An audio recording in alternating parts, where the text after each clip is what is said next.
Hello and welcome to Penny for a Tale. My name is Mitchell, and this is Spence.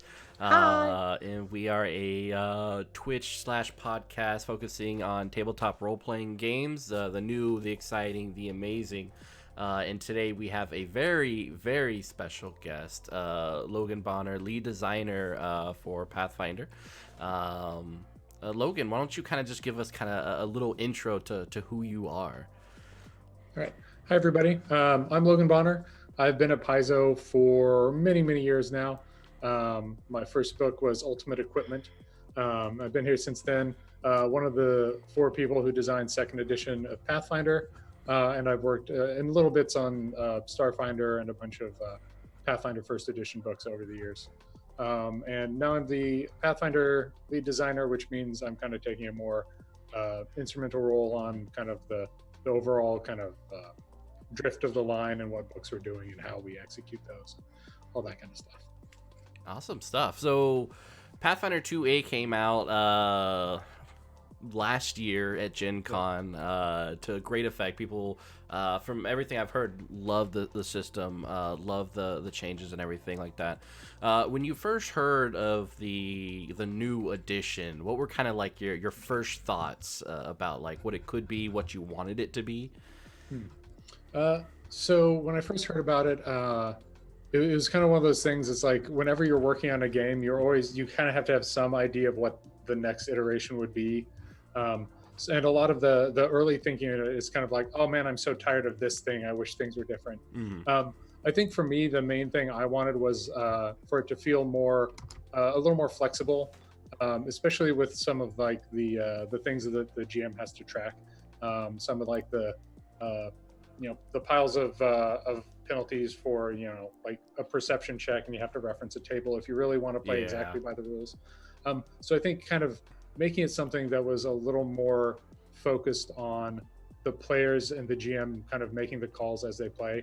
Um, and another thing was a lot of people in first edition, they would make a build and they would kind of like do most of their creative stuff away from the table, and then Mm-hmm. when they got to the table there's like a routine and you do that and you execute it and the monster's dead. And we want the new game to be kind of more free flowing and to have your tactics in the moment be more important than kind of and than just kind of how you built your character. So we want character building and customization to still be a big deal, Yeah. but to have more choices during the game that felt like they mattered. Definitely. And so you said the Ultimate Equipment was one of the first books you kind of Yeah. helped design and such like that. Kind of looking at the equipment for 2E as kind of like the Ultimate Equipment being sort of your baby in another Yeah. sense. What were you hoping for the change between the 1E equipment and the way that 2E does it? So I was actually an editor when I was on Ultimate Equipment. Hmm. So like I had a lot of opinions on it, but it was not my like Yeah. designing and developing. It wasn't my thing back then. Um, but I did work a lot on the equipment for 2E, and one of the things was Pathfinder One had kind of the the items that felt like they were kind of mandatory. Hmm. You needed to have a stat bump item. You needed to have four different AC boosting items. You needed to have, your top tier magic weapon. You needed to have your cloak of resistance, et cetera, et cetera, et cetera. And we wanted to make it so there weren't as many things that felt mandatory, so that you had more freedom in how you pick the rest of your items. We Yeah. still want a little bit of like, oh yeah, you still want a magic weapon if you are a weapon user, but we kind of condense it down to just kind of three pluses to attack and three damage boosts to kind of get the core of your item, Hmm. so that with all the rest of the options you could kind of express yourself a little more and not feel quite as pinned in. And part of the issue in first edition was kind of like those items were really they were kind of plain, but they were also the cheapest, most efficient way to get to that bonus. So it Yeah. was like, the best thing for me to do is get this thing that's not that interesting, but it's got a good number. And so you'll see in Pathfinder 2, we have like one slot for an item that boosts one of your ability scores, but all those items kind of have a flavor to them and do something different, which means that we can also make more of them in the future and kind of make it feel a little more magical, a little weirder, and have more kind of surprises. Yeah. I So, mean, definitely. Sorry. Go ahead, Spence. So talking about the weirder weapons, do you have any that pop up in your mind that were really fun to brainstorm around and write up? One of the ones that we added kind of late in the process, there's there's kind of like the flame tongue and frostbrand Mhm. swords. And one's kind of fire themed, one's ice themed. And late in the game was like, we need one more weapon to flesh this out. And so I did like an electric rapier that's kind of like the electric version of it. So that was fun just because it kind of feels like it's part of that Mhm. theme, and kind of expands on that.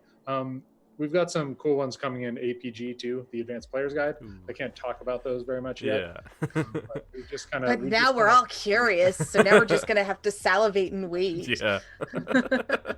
I, I can give some details on that book. I just don't have the weapons or the items in front of me, so I don't want to Mhm. say something and then realize we cut it for space at the last Yeah, minute. yeah, that's Yeah. fair.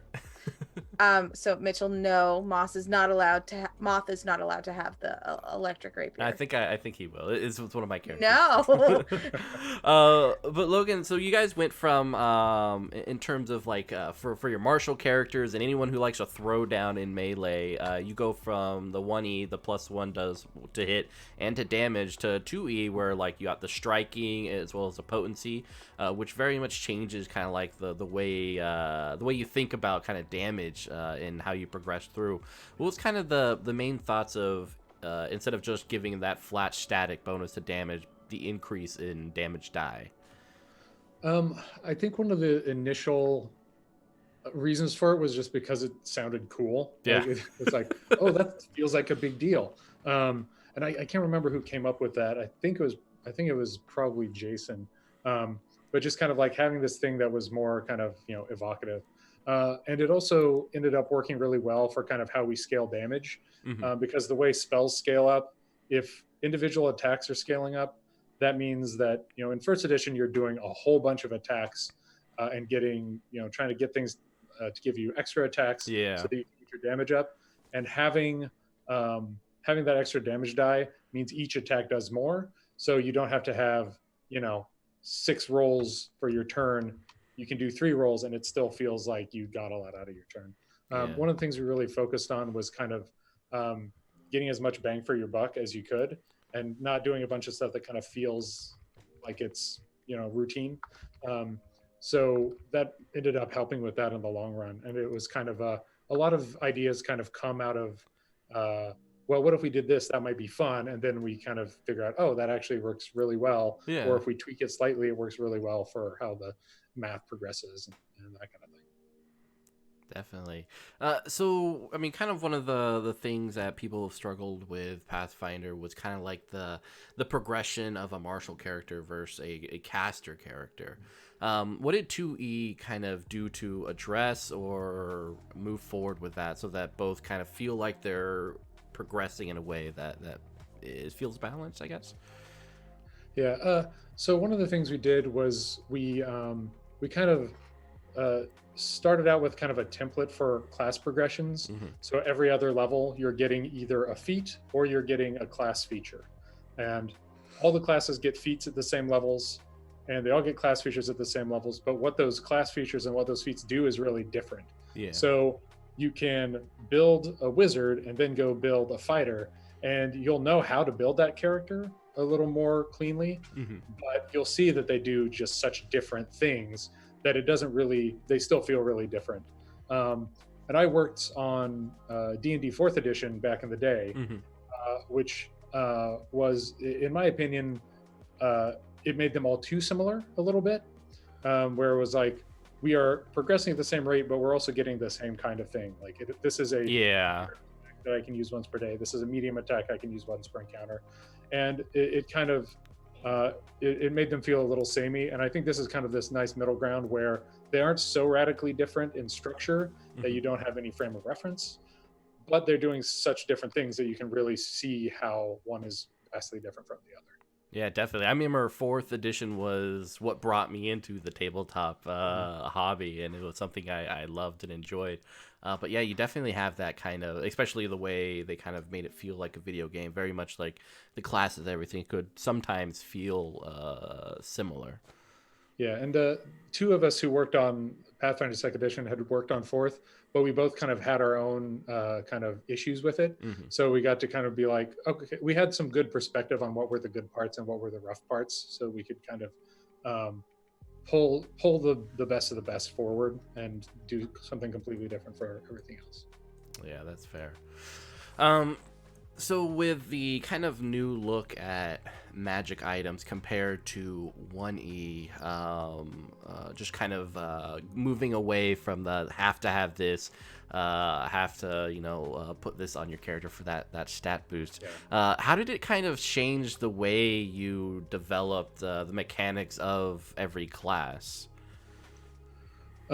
So the equipment, it kind of depends. It depends a lot on the class. Like we know that, for a wizard, we know there just aren't nearly as many items that you're going to feel like you need to have. And a lot of the ones you're going to take are going to be like staves, wands, scrolls. And we kind of changed up how those worked because in first edition, wands and scrolls especially were kind of like, here are more spells, here's a stick full of spells, or here's a scroll full of spells. And we'd gotten kind of a lot of feedback over the years about how that could be kind of unsatisfying. So we wanted to make like, here's special wands that do special things. And scrolls are kind of like the one thing left that's like, just, it is, you use it and you throw it away and it was a spell. But we think like casting those or pricing those appropriately kind of makes them work. And then wands in first edition were kind of a problem just because it's so many spells for such a low price that it kind of meant like the limitation of not having that many spells didn't really matter as much. For some of those utility things. So that was kind of, it tended to go kind of like play style filtered through the lens of class into items, because you kind of have to look at what is the effect at the table of having these things in the game. So that changed a lot for that category of items. I think the biggest change though is we were looking at adding another class to the core rulebook, and the short list was like the main two. Oracle made a pretty good run, but the main two I would say are Witch and Alchemist. And the Alchemist ended up winning out. Partially because we knew if we started out with alchemy in the game, it would kind of already have its foothold and we could define it as something different from everything else, figure out how it worked, and kind of present it in the core so people already had it in mind. And so I think the items there really came out of making alchemy feel different and making the alchemist class work. So I think that's kind of like the biggest one where a class had a huge impact on how the items ended up going. Yeah, definitely. So like, you guys decided to put the alchemist class in, but you guys have 4 new classes coming out at Gen Con: the Witch, the Oracle, the Investigator, and the Swashbuckler. Which are stuff. All of these make me so happy. Amazing stuff. So actually, this is a question from the chat that just popped up. How is Oracle going to be significantly different from the Sorcerer? Because kind of the Sorcerer in 2E very much feels like a 1E Sorcerer, just because it's a divine spontaneous spellcaster. So how does the 2E Oracle set itself apart? So the Oracle really kind of goes deep into the curse part of the concept. There are a lot of things when we were working on the new classes, and including the core rulebook classes and the APG classes, where we kind of said like, all right, what's the concept of this? Rather than looking too deeply at the individual mechanics, we kind of said, all right, what's the concept and what's the best way we can make this feel flavorful and fulfill kind of its story goals? So your character, when you play it, really feels like they're tied into that. And so for the Oracle, the big thing that we wanted to amp up was kind of how the curse and the mystery work together. So you have focus spells for the Oracle, but you have to use your curse to cast them. So you kind of impede yourself further by kind of aggravating your curse so that you can cast your focus spells. And then between fights, you can come back down a little bit, kind of reconcile some of those, because it's about the conflicting kind of the dictates of different divine powers that you're pulling from, because you can pull from a bunch of different ones, but they don't necessarily agree on what you ought to be doing with it. So kind of having all these conflicts that are further cursing you, and then in between fights you can kind of say, okay, let's straighten all this out for a little bit. I know it's going to get bad again later, but for now we'll calm it down. I did used to play an oracle, and I loved that bit of storytelling. So like whenever I would cast some kind of healing spell, I had a tattoo that would get darker and go further down my arm. And so it was just a really neat way of working that element into it. It was a great bit of storytelling. Yeah, and we kind of we switch it up a bit, so there is kind of that ebb and flow is more like that is a default part of the story, rather than kind of having, you know, this curse that's with you all the time. It kind of increases in intensity and drops back down, so that you kind of get that kind of push and pull that people really like in the playtest, and we think it's going to be even better in the final version. Nice. Awesome. So which of the 4 that are coming out are you most interested, like, or I guess more excited about to play at a table? The one I worked on the most was the Investigator. That's my favorite. I really liked. It was kind of a tricky one because it is a little more story based than a lot of the other ones. It's dealing with a lot of things that aren't really hard coded into the mechanics of the game. And part of the playtest was like, all right, we're going to put some stuff out here that we're not sure people are going to accept, and see if they accept it. Yeah. And they did, which is, we're always really happy when that happens, because we want to be able to push it as far as we can. Yeah, and I think we kind of amped up the flavor of it in the last kind of run through it too, kind of put in more kind of touchstones of, you know, detective fiction, and kind of made you feel a little bit smarter. The one thing I will spoil a little bit here is we changed we had some issues. People were saying, like, you don't use intelligence enough, and the kind of studied strike thing isn't quite satisfying enough. And I saw actually a suggestion on our message boards that kind of didn't go through in exactly the form that person had written up, but the idea was really compelling, where you kind of think ahead to like what your attack strategy is going to be. You play it out in your mind and you figure out whether it's worth doing. So it basically lets you roll your die for your attack, and then decide whether you're going to attack or not. Interesting. So, I like that. So you can roll this die. If you do attack this turn, you're going to have to use that roll, because you've already seen through how this goes. Yeah. And if you use it, you get to use your intelligence for your attack, because you are being smart to figure it out. Oh, man. But you might say, I know I'm going to roll a 2, and I don't think that's going to do it. So instead of getting up there and fighting, I'm going to do something entirely different. So we think that's going to be a really interesting. Yeah, that sounds. It makes you feel like the smart investigator. Kind of like the Sherlock Holmes, where he always, goes through that whole scenario of beating up the opponent before actually doing it. Yeah, exactly. That is very clever. That makes me super happy to hear. Investigator is definitely one of my favorites in the 2E. Yeah. So hearing that is. We're also trying something a little different in there, because we had a couple ideas that were so heavily story based that we knew not all GMs were going to want them in their game. So we actually have a couple of uncommon class feats, which we haven't done yet, that are just like, we think this is balanced. It is a little more of a strain on the GM, so we didn't want to put them in common and make them, we kind of wanted to flag them as like, okay, be careful here. Yeah, just try that out. That's really cool. So the base of players that are in the hobby has changed somewhat. There's a lot more different games out there, a lot more nuances and stuff like that. What has kind of been the shift for Pathfinder 2E in kind of capturing what the new base is, and as well as the base that's coming up in the future? Well, we wanted to still kind of appeal to the same sort of player, the player who likes a lot of options, who likes a lot of tactical depth, who likes having a lot of products to choose from and a lot of kind of options to sort through.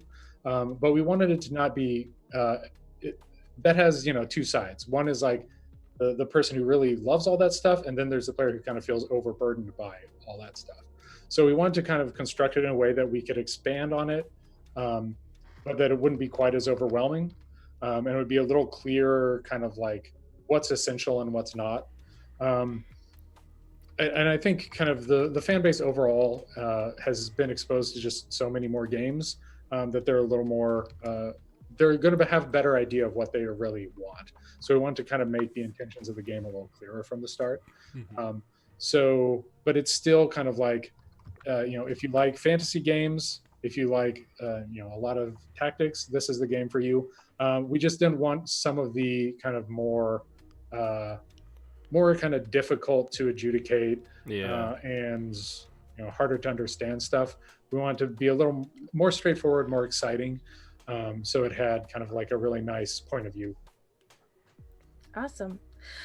So one of the things that I noticed going through, because I don't notice a lot, because I look for very specific things. But one of the things I noticed was that you have monsters as PCs, especially with some co-hosts, very funny creatures that he's currently playing in Age of Ashes. So what was the origin of that process of like choosing which monsters that you would work to make PC playable?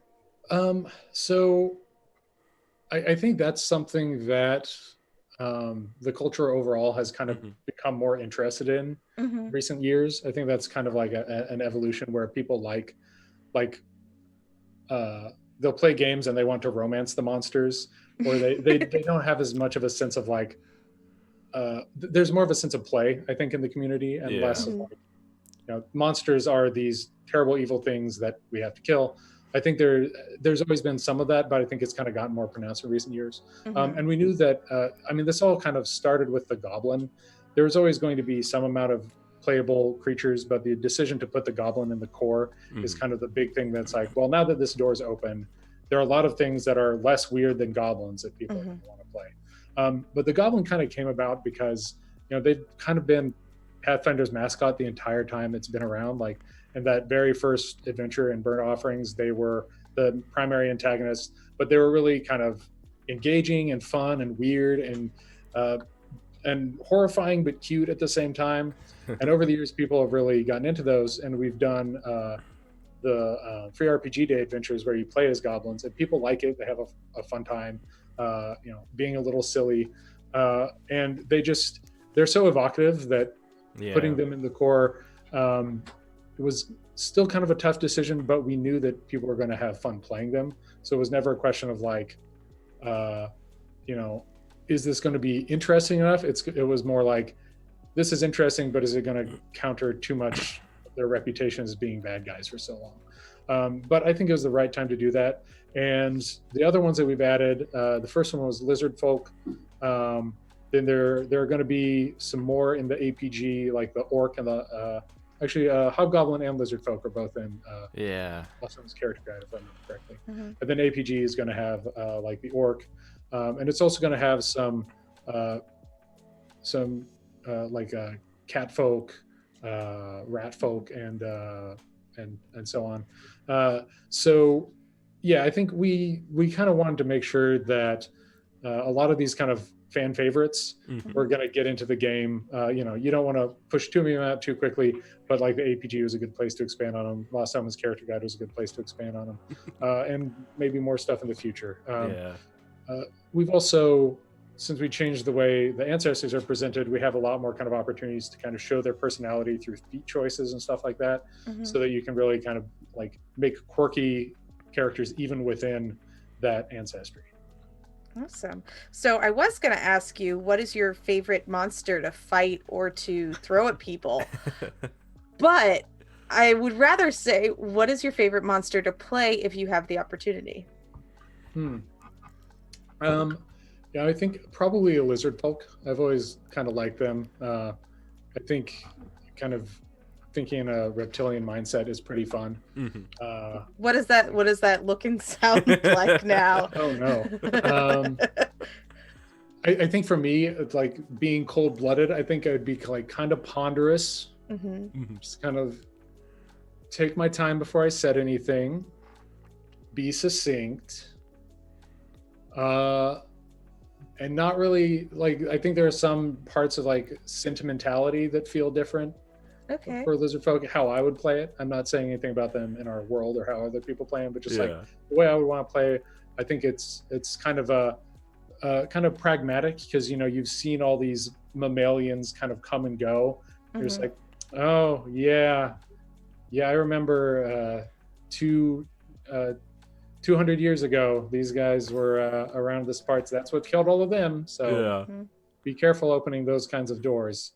Yeah. Just a bunch of weird aphorisms that pass down through lizard folk society, that kind of thing.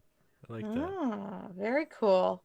Are there any like Easter eggs that you've placed for other fandoms within the books that we should be on the lookout for?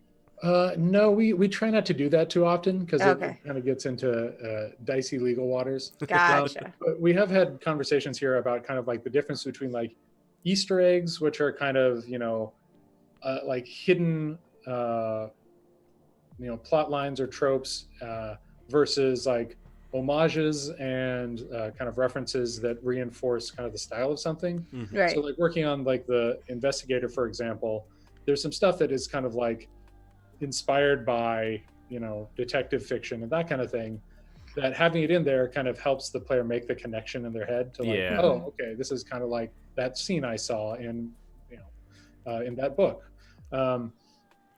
Whereas like putting an NPC in an adventure who's a thinly veiled version of a character out of Game of Thrones, that's kind of a different thing where it's like it can fall off the cheesy cliff real fast. Yeah, definitely. So you guys kind of in the kind of back half of the Pathfinder 1 started allowing other companies to kind of produce books as like I know there was Vampire Hunter D as well as was it Niobe? I hope I'm saying that right. Is that something you guys are also looking to do for 2E, or can you really speak on that? I know that's kind of a lot of those have just kind of been like I wasn't super involved in any of those. There's kind of people knew somebody on the staff who wanted to work on such a thing. So it's not really something that we have a plan for. It's just something that occasionally it'll happen because two people meet up and they have the same idea that they want to work together on. So it's not like there's not like a set plan for doing more of those. Definitely. I mean, so one of my favorite parts about 2E is the modular feel of the feats, which is very different from the from 1E, where you pick your class and you pick your archetype was kind of the choice that you made, as well as your racial traits, and then after that you're just kind of stuck in there beyond picking out general feats that most people have access to. What was kind of the design choice of having class-specific feats? A lot of that was just kind of taking what was already there in a lot of classes and just kind of codifying it as a feat, because we had stuff like there were rogue talents, there were barbarian rage powers. Those all effectively were the same thing. You pick this thing, it gets you this extra rule.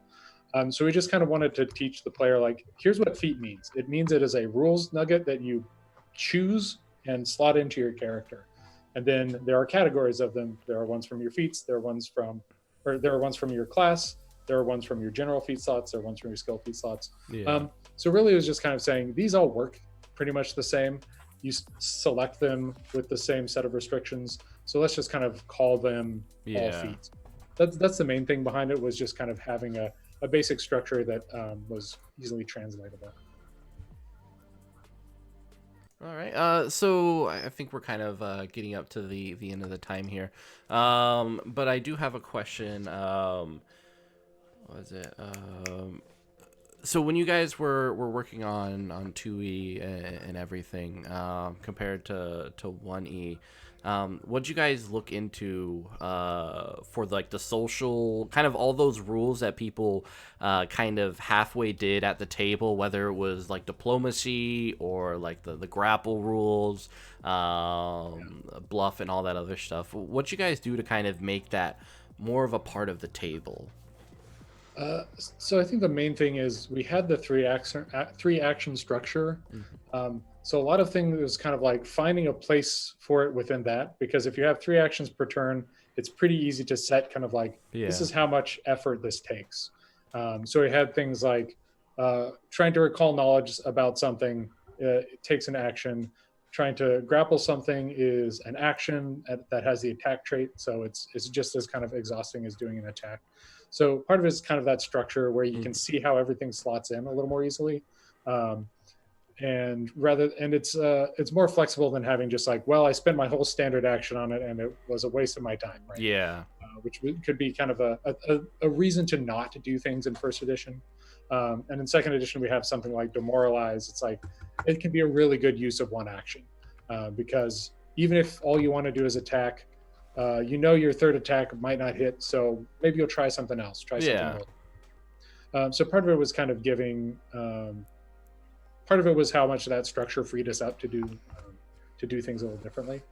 The other thing was kind of what I was saying before about kind of acknowledging things that shouldn't be super hard coded into rules and that are a little more kind of like, we don't want the GM to have to always use the same DC even when it doesn't make sense. So like we have the GM set the DC, we tell them how to do that, but we don't kind of say this is always the DC of the thing in a lot of cases.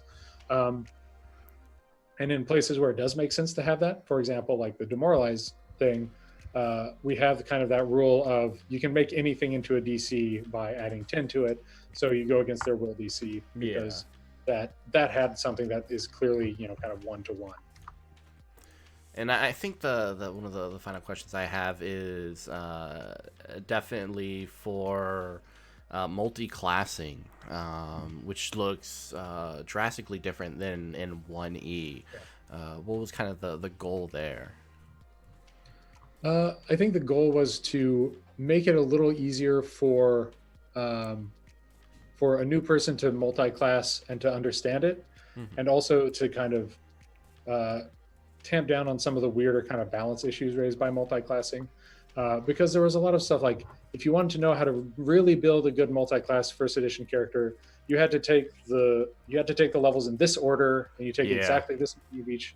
And there's stuff like level dippings, like I jump into this, I get a whole bunch of stuff, I jump right back out of it. Do I feel like a rogue at all? No, I don't, because I took one level of it and I got all these skills and I got a die sneak attack.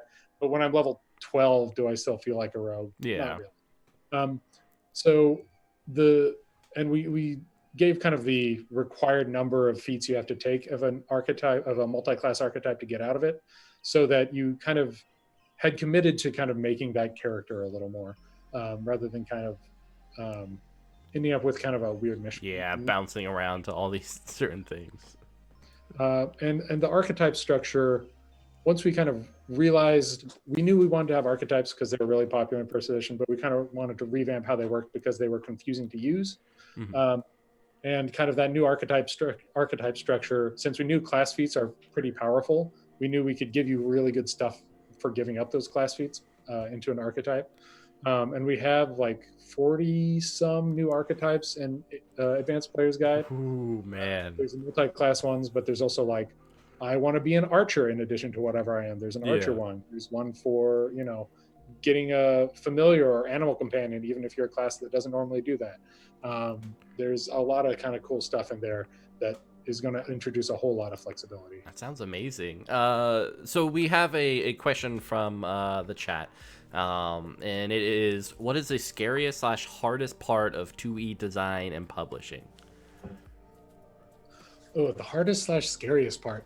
I think a lot of it is we've kind of, when you're this early in a game's cycle, you still know most of the rules that are out there pretty decently, but you haven't really figured out kind of like what is going to be the weird thing that ends up kind of spiraling out of control, because that tends to happen in most games. There's going to be something that's going to be tricky. Yeah. So if you're designing something, you don't know what feat is going to get published in 2 years that totally breaks whatever you just wrote. So I think that's the hardest part, is kind of like not being able to see the future, so you can't really like build toward that future. It's always just kind of like, what is chaos going to bring us? Yeah, definitely. Trying to figure out if you can maintain that balance 5 years from now, and what all the different feats. And there's also kind of a tricky thing at this stage where people there's so much stuff in first edition that people want a whole lot of it to come back, and so it's always like we have room for 4 classes in this book. We don't have enough brain power or time or space in the book to do 5, and we know anything we don't put in is somebody's favorite that they're not getting yet. So Yeah. that's always hard when you have to be like, sorry, you're not getting this class yet, but you know, you can't burn everything out in the first year either. So Yeah. that's always kind of rough. Yeah, I think that's from a design standpoint, that definitely that sounds very tough to try to foresee and to figure out. Well, and one of the things we've been trying to concentrate on is kind of like, if we know something is going to come back in the game, what's the best place for it to come back in the game, and what's the best time for it to come back in the game? And so when you're doing something like APG, it's like there's no wrong time to bring in the investigator. Yeah. You know, and you kind of think like, is there going to be a book that's a better fit for the Oracle in the next couple years, or is this the best place? You kind of do a lot of back and forth to kind of figure out how you're going to build the line out. So it's all right, so we will have our last question, I promise. Okay. Which is another one from the chat, which is what is your favorite class / archetype build for 2E? I think my favorite class is probably the monk, just for my personal like play style. I like kind of being able to have stances and switch them up and do kind of weird acrobatic feats. And I think there are some new options in APG that I would like to try out with a monk. I'm not a big archetyper. I tend to like to go like straight through. Yeah. But having like a Beastmaster monk who has, you know, a trained, you know, trained animal fighting alongside them that'd be pretty fun. So you all have a Twitch channel as well with Paizo, right? Yes, twitch.tv/official Paizo. And what are you all doing on that channel? So I don't know the whole schedule off the top of my head. There's always a Friday stream that's Pathfinder based, and Starfinder streams are on Wednesday. And then we do kind of other events from time to time. But those are kind of like the most stable ones. And you can find all that schedule on like on our social media accounts. Peyton will post those up. Awesome. Yeah, and if you're watching, we'll have those. If you're watching on YouTube, you'll have those right below on the details that you can check out. Is there anything else that you wanted to pimp out before we close out for the night? Sure. Game Mastery Guide is coming out on Wednesday, I believe. If you're running a game, this has all kinds of good stuff for you. It's got a bunch of NPCs if you want to have like town guards or villainous doctors or whatever it is. And then it's got a whole bunch of advice. It's got subsystems to do like chases and that kind of stuff. Nice. And it's got a bunch of variant rules. It's got rules on building monsters. So it's kind of like the toolbox. I like to say that the core rulebook gives you the stuff you need to run the game and to build things out of kind of stock parts. And then the Game Mastery Guide tells you how to build your own stuff and do a whole bunch of customization to kind of get really into the nitty gritty and work at a kind of deeper level.